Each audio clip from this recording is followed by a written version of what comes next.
Winston Churchill escreveria mais tarde: nenhuma das partes da Grande Guerra é tão interessante como o seu início. O ponderado e silencioso desenho da conjunção de forças gigantescas, a incerteza dos seus movimentos e posições, o número de factos desconhecidos e irreconhecíveis deram aos primeiros confrontos uma dimensão dramática nunca superada. Nesta guerra, a primeira, não houve qualquer outro período em que os combates generalizados tivessem semelhante dimensão e em que os massacres sucedessem num ritmo igual a um nível tão elevado. Aliás, os horrores e as emoções do que aconteceu naqueles anos de fogo ultrapassaram todas as nossas piores expectativas iniciais.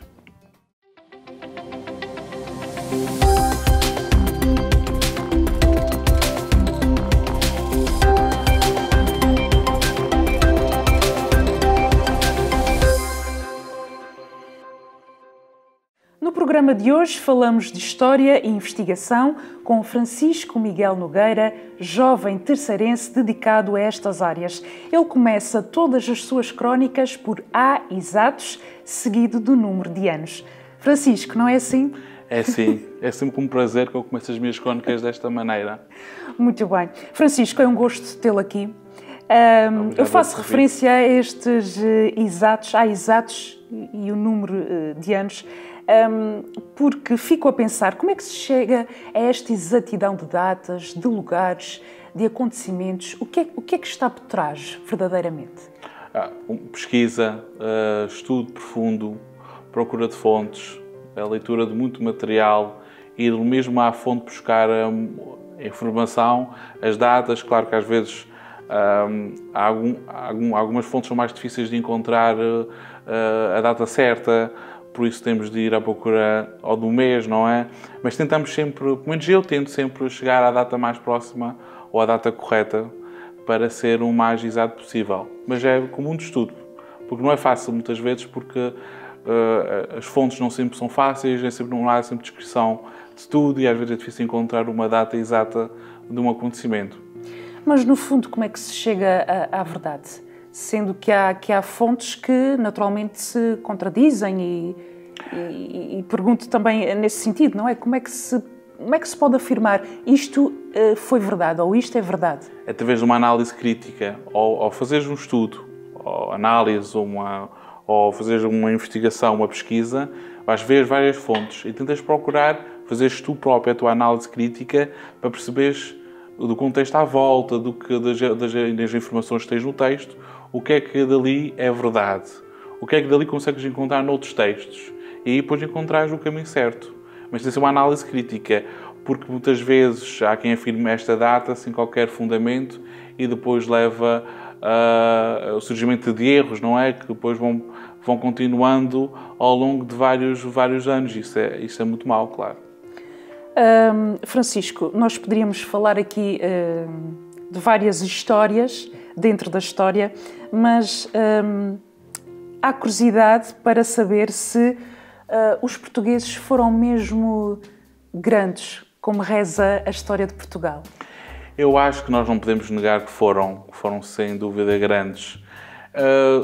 Talvez a história tenha, ao longo do tempo, exagerado na grandeza, no sentido em que o Estado Novo fez dos descobrimentos uma história muito profunda e esquecendo, obviamente, vários outros pontos importantes também da nossa história. Mas sim, sem dúvida fomos grandes, quer dizer, não há dúvidas de que, por exemplo, lutamos contra a Espanha e éramos menores em tamanho, tínhamos menos pessoas no exército e vencemos várias batalhas, tanto que mantemos até hoje a nossa independência face à Espanha. Nós temos vários acontecimentos, quando Napoleão invadiu, ou mandou invadir nas 3 invasões francesas, quer dizer, alguma vez alguém pensaria que Portugal, um país tão pequeno, conseguiria vencer Napoleão numa altura em que ele tinha ganho até então e nunca tinha tido uma derrota, quer dizer, ou tinha tido poucas derrotas, quer dizer, era difícil de pensar e nós conseguimos isto tudo. Por isso acho que podemos dizer que Portugal é grande. Os portugueses às vezes é que esquecem-se disso. Muito bem, muito bem. E há assim alguma fase da história preferida? Na história de Portugal, digo. Sim, claro. É sempre difícil falar do que... Eu, como historiador, gosto muito de história, não é? E a história de Portugal, claro, que é algo que me diz muito. se me perguntares o que é que qual é o tema, qual é a área que eu gosto mais da nossa história, eu ao longo do tempo os descobrimentos é algo que me fascina, gosto muito. Eu tenho um certo também interesse ali pelo Dom João V, pelo Dom José, sobretudo Marquês de Pombal, não é? Porque é uma época muito interessante. E claro, o século XX, porque o século XX para mim é de veras interessante, porque é muito rico, é próximo de nós e é rico, e é de veras interessante estar Portugal numa altura em que nós estamos sempre em permanente mudança. A Primeira República está de novo, a Segunda Democracia, mas sempre aqui em mudanças muito, muito fortes. Em relação às fontes, há assim alguma fonte que também seja a preferida? Estou aqui a imaginar um cronista-mor do reino, alguma fonte, algum livro, algum historiador que seja referência na parte de Portugal, volto a sublinhar. É sempre difícil, é assim, é claro que há nomes que são incontornáveis, como Damião de Góis, não é? Quando nós estamos a usar os descobrimentos. Ou se me gostar a história da Terceira, é difícil não ler Ferreira de Drummond. Quer dizer, há sempre nomes que são incontornáveis porque são boas fontes, têm uma boa análise crítica e fazem uma boa leitura do que se passou. Os cronistas de época, aí temos que ser um bocadinho... É análise crítica, porquê? Porque, claro, que muitos daqueles livros, sobretudo algumas crónicas feitas pelo rei, ou foram pagas pelo rei para falar sobre as suas glórias, e claro que aí há sempre um certo exagero. Mas o Damião de Góis, por exemplo, é um dos que mais melhor escreveu, ou que melhor tentou ser isento. E há outros, claro, mas para mim este é um dos maiores. Portanto, não convém evidenciar os aspectos maus ou menos bons, não é? Não convinha a eles fazerem por isso. Isso. É que ler aquelas crónicas é interessante, porque tu ao leres percebes como é que eles pensavam naquele tempo. O mais estranho ou o mais complicado é depois conseguires perceber o que é que está ali por trás. Se aquilo é exato ou se aquilo dá ali uma leitura. E claro que há muita escrita ali que é para embelezar, não é? O rei Dom Manuel, quando contrata alguém para escrever sobre a sua vida, é obviamente que o faz para fazer dele o grande. E não é que ele não tenha sido, mas as crónicas fazem dele ainda maior, ou Dom João III, por exemplo. Quer dizer, há sempre ali uma leitura que é um pouco ambígua, porque o trabalho deles é, obviamente, exaltar as grandezas do rei. E hoje em dia, Francisco, o que é que acontece a um historiador ou investigador que traga ao de cima algo menos bom da história? Ou seja, que algo que seja conhecido, mas que esteja um pouco assim, colocado assim à sombra, assim de lado. Isso é sempre um... Para quem não... do género, não vamos falar muito nisso, para isso não aparecer. Aí estás a navegar em histórias da história mais complicadas. É sempre bom nós termos alguém que nos faça pensar de outra forma. Sobretudo alguém que procurou nas fontes e encontrou algo que não tinha sido visto, ou que ainda não tinha sido analisado, ou que estava escondido por trás de vários temas, de maneira que não se descobriu. É claro que hoje em dia a história faz todos os dias, não é? Há sempre descobertas, há sempre novas informações que fazem com que tenha-se de fazer releituras da história. Pronto. É algo em aberto. Sim. Hoje em dia já se aceita de outra maneira, claro, e graças a Deus os novos historiadores fazem isto de boa, com grande convicção, e é bom que haja investigação de fundo. É claro que há sempre aqueles mais velhos do Restelo, não é? Que têm alguma dificuldade em aceitar algumas informações novas, algumas datas novas, alguns acontecimentos que são contados de uma forma diferente daquela que eles estudaram ou que eles pensavam que era. Mas eu acho que é muito importante que haja essas pessoas, que haja de fundo alguém que tenta descobrir a grande verdade. Mas no geral, como é que Portugal lida com novas descobertas? Em história não muito bem. Temos, enquanto portugueses, alguma dificuldade em tentar fazer uma leitura diferente da nossa história. Eu acho que é sobretudo porque nós queremos sempre sentir-nos grandes, e alguma informação que venha a contradizer isto parece que faz com que nós pensemos já somos pequenos. Não. Um acontecimento menos bom não quer dizer que nós sejamos pequenos. Isso quer dizer que nem sempre tudo correu às mil maravilhas, não é? Nós, quando falamos que Portugal é Portugal, Portugal teve 60 anos que não foi... Portugal foi independente, mas fez parte de outro reino, não é? E nós, por exemplo, muitas vezes esquecemos este período um bocadinho, não digo escondido, mas é um bocadinho posto mais de lado para nós não nos lembrarmos de que fomos também parte de um reino maior que foi Portugal e Espanha. Mas eu acho que não é crime nenhum e não é de maneira nenhuma um segredo saber e procurar saber mais, não é? Mas hoje em dia como é que se fala de história em Portugal? É do mesmo modo que se falava de história, por exemplo, há 20 anos? Não, claramente não. Hoje a leitura da história de uma forma mais... As novas descobertas permitem que haja uma melhor leitura, uma leitura mais interessante. Depois eu também acho que há uma preocupação dos historiadores, dos professores de história, das escolas, em tentar trazer um bocadinho mais da história para o aluno, para que consigam perceber que aqueles acontecimentos que eles acham que são sempre coisas muito velhas e que já não têm interesse, que eles têm algum interesse porque muitos daqueles acontecimentos acabam por influenciar o que acontece hoje em dia. Por isso acho que a leitura hoje em dia é uma leitura mais interessante. E depois acho que depois do fim do Estado Novo, do 25 de Abril, em que se abriu muitos arquivos que estavam fechados, acho que há uma nova geração de historiadores, uma nova geração também de estudantes que têm outro apetite por saber mais e por querer saber mais. E é importante ser também criativo para passar a mensagem, para divulgar a história? Isto sem dúvida, porque basta veres que se estiveres e eu falo por mim, eu se estiver numa palestra, até pode não ser de história, não é? Até devia ser de história, que é a minha área, não é? Mas se não for interessante, a pessoa acaba por perder ali um bocadinho o interesse. Hoje em dia tem de haver ali uma procura de aproximar as pessoas do que se está a falar. Por isso é que eu acho que a história local é muito importante. E é cada vez mais interessante e cada vez mais importante divulgar a história local, porque é esta história que faz lembrar aos alunos que a sua terra participou ativamente neste ou naquele acontecimento que foi importante para o país. E acho que nos últimos anos isso é cada vez um ponto mais forte. As visitas guiadas são um bom exemplo nesta questão da proximidade? Sem dúvida. E assim, embora eu acho que, infelizmente, cá na Terceira, ou mesmo nos Açores, acho que não há tanto esta política de visitas de estudo, assim, mais vários lugares que nos fazem lembrar, e nós temos aqui Angra, tão perto, que é importantíssimo para a história não só dos Açores como de Portugal. Mas fazer essa visita não é só visitar Angra, é visitar os seus monumentos e explicar um bocadinho da importância da cidade para a história do país. A Baía da Salga é uma delas também, quer dizer, trazer um bocadinho dessa história local para o pensamento para a história, para o pensamento e para o estudo dos alunos é muito importante. E a versão que encontramos nos manuais escolares? É uma versão interessante? É uma versão criativa, apelativa?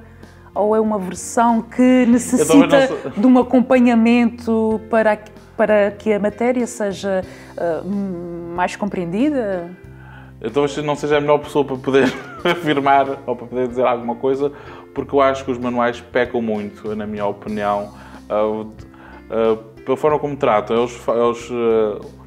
Muitos daqueles livros, assim, a história, como eu disse, como falamos há bocadinho, tem evoluções, não? Os historiadores vão descobrindo coisas novas que vão dando informações e vão complementando alguma informação de alguns descobrimentos, de alguma informação que já se tinha, não é?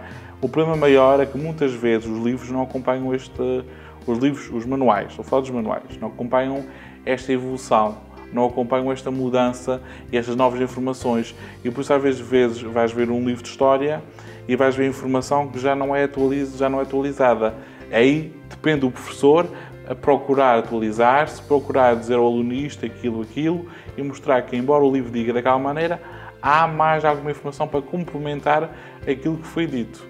Mas então, isso depende, obviamente, só do professor e da sua criatividade em procurar dar algo de novo à matéria. Portanto, decididamente é muito importante esta abertura para novos conhecimentos. Portanto, a história, falar de investigação, há que ter esta abertura, não é? Senão podemos estagnar, podemos ficar fechados. Sem dúvida. Eu, quando comecei a fazer crónicas há 7 anos atrás, lembro que me disseram isto vai durar 6 meses porque as pessoas não vão gostar.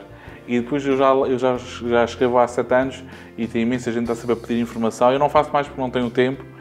E é das coisas mais engraçadas que me aconteceram ao longo destes 7 anos. São mais de 300 crónicas publicadas. Na imprensa regional? Sim, e também já na alguma internacional. Para falar mesmo, ponto, só crónicas, não falando em artigos de fundo, em revistas especializadas que também existem.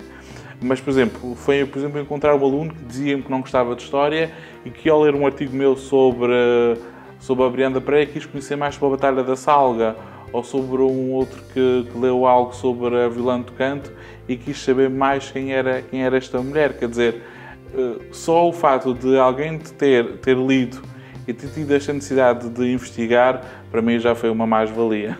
Portanto, e podem ler em papel, não é? Em impressa as crónicas, podem ler também online. Sim, as minhas estão disponíveis tanto no Jornal da Praia, como também depois na página oficial do Jornal da Praia, claro.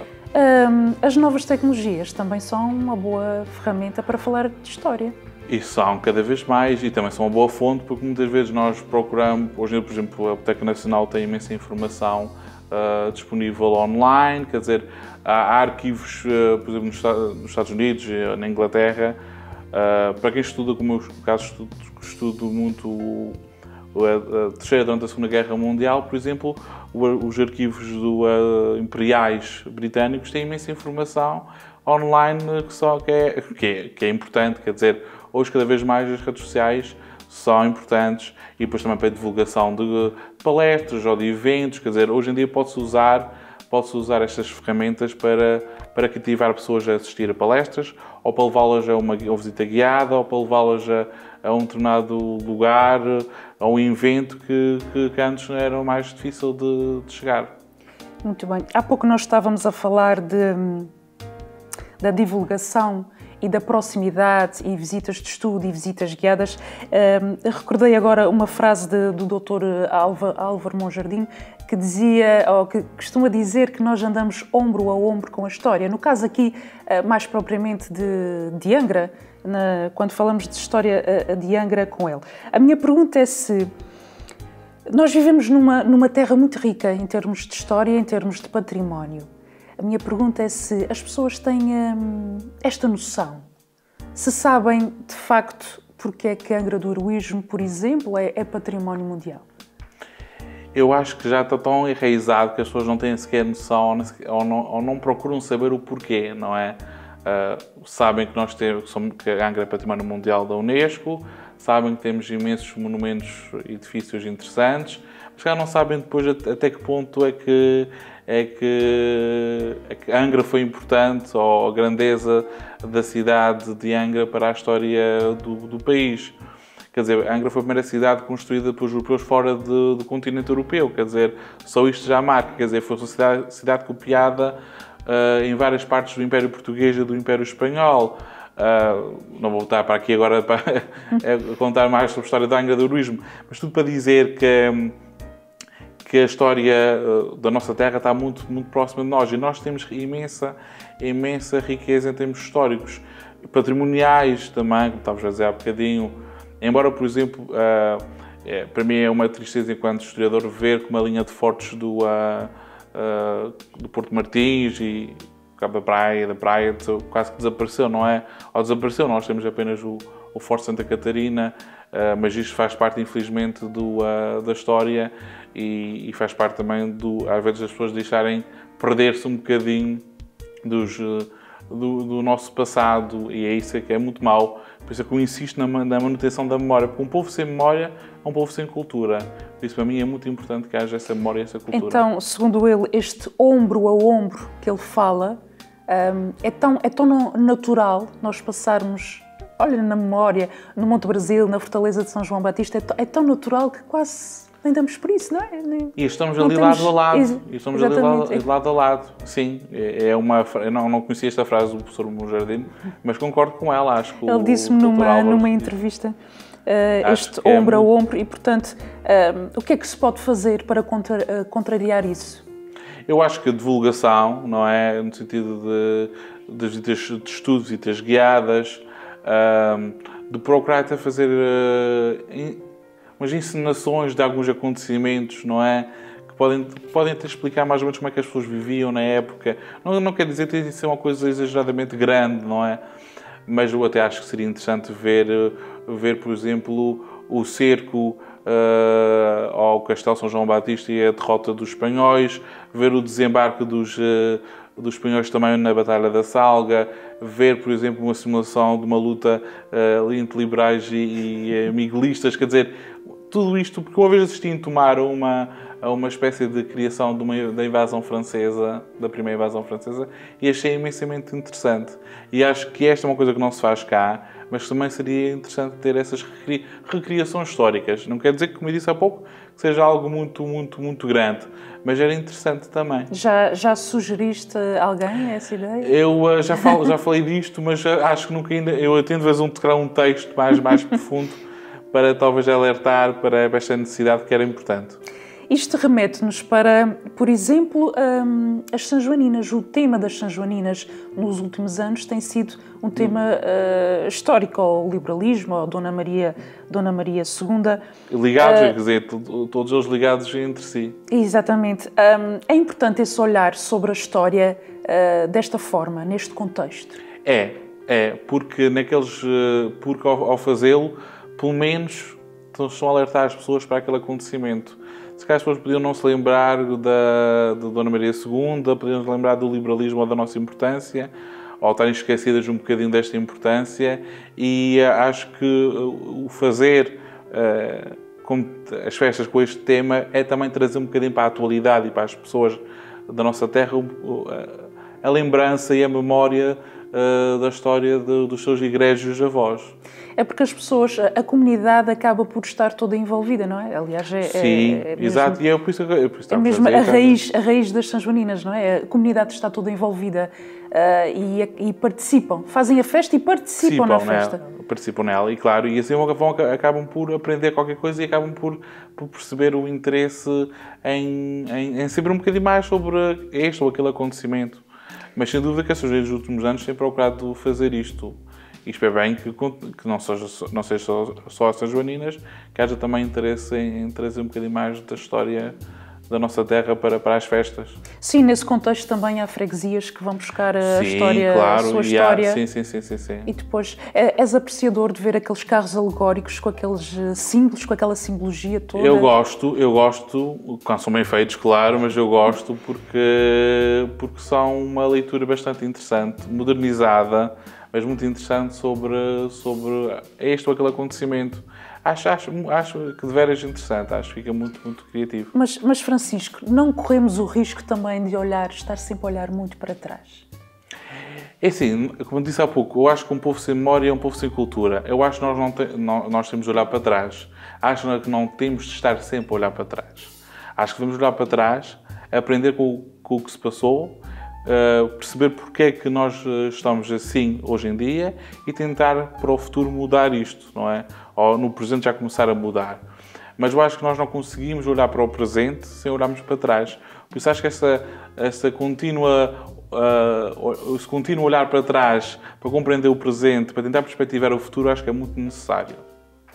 Nós temos tido a oportunidade de te ver em conferências e palestras em diferentes lugares. Eu já te ouvi falar sobre a Batalha da Salga, a Casa da Salga, a importância dos corte-reais na Terceira, o impacto da presença britânica na Ilha Terceira, 1943-1946, que é de resto o tema da tua tese de mestrado. Já te ouvi falar sobre a matriz da Vila de São Sebastião, a freguesia da Agualva. Sei que há pouco tempo também estiveste na freguesia de Santa Bárbara. Estive, exatamente. Enfim, são muitos temas, todos pertinentes. A minha pergunta é, qual é o principal momento da história da Ilha Terceira? Como e quando a Ilha Terceira se destacou, se expressou,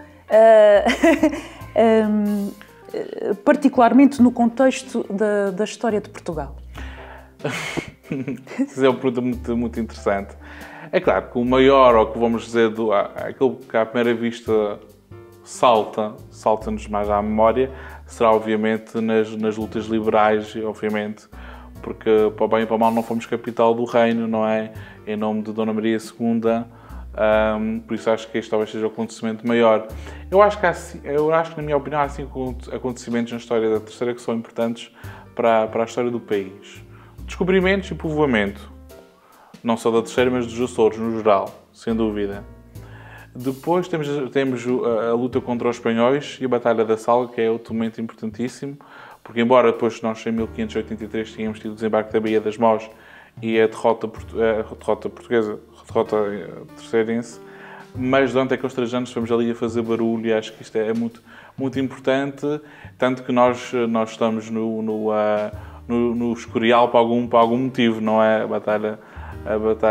O desembarque da Baía das Mós está lá por algum motivo, não é? Quer dizer, para lembrar que eles conquistaram, mas foi porque não foi fácil a conquista. O liberalismo, que acho que é importantíssimo também, outro momento que eu acho que este talvez seja o mais conhecido e este é talvez o mais marcante. A Terceira e a Segunda Guerra Mundial, porque a base das lajes é um tema indelével da nossa história, não só regional como nacional, e algo que também marca muito é o Sismo de 80, que acho que é outro marco também muito importante na nossa história. Acho que estes 5 momentos, na minha opinião, são os momentos em que marcam não só o nosso ADN de guerreiros da luta contra o que nos atacou, seja na natureza, seja de guerra, mas mostra muito bem o nosso ADN e a nossa capacidade e mostra também a importância da Terceira para a história nacional.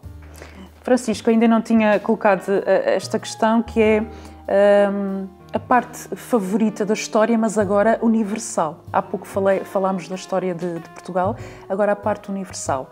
Presumo que tenha a ver com a Segunda Grande Guerra, é isso? Sem dúvida. A Primeira Guerra é importantíssima para mim, mas a Segunda Guerra é algo que me fascina, claro, em todos os aspectos. Todos os livros que saem, toda a informação que existe, eu tento sempre adquirir e procurar saber mais. É um tema que me fascina. É estranho porque nós estamos a falar de que é um fascínio que repugna, porque a Segunda Guerra Mundial repugna-nos pelos acontecimentos, não é? Pelo Holocausto e por tudo aquilo, pelos milhões de mortos que tiveram, mas fascina para nós sabermos aquele contexto, aquela forma como aquilo tudo reagiu, como é que aquilo tudo foi possível. Eu costumo dizer que eu olho para a Alemanha dos anos 40, não é? Ou dos anos 30, 40, um país evoluído, moderno, que se deixou enredar por um político de extrema-direita que estava ali, felizmente para ele, à mão de semear. E hoje em dia nós, infelizmente, também temos destes à nossa volta, também de extrema-direita, que infelizmente estão a ganhar terreno em lugares que não deviam estar a ganhar. E hoje em dia, qual é o teu olhar sobre o mundo? Como é que tu estás a ver, por exemplo, olha, o Bolsonaro agora na presidência do Brasil? Eu acho que isto é um alerta. Eu acho que estamos numa fase de alerta. Quando nós começamos a ver os momentos que mudaram, ou que fizeram mudar a história e que mostraram que as coisas não estavam boas, foram momentos em que começaram a surgir situações que não eram muito positivas. E nós tivemos algumas nos últimos tempos, não é? O Bolsonaro no Brasil acho que é um exemplo. O Trump nos Estados Unidos também é o outro. Nós também temos alguns europeus, infelizmente também. Quer dizer, há alguns, temos a Coreia do Norte, quer dizer, há vários aspectos da história, da atualidade no mundo que são alertas de que algo maior pode vir a acontecer e que nós temos de estar atentos e procurar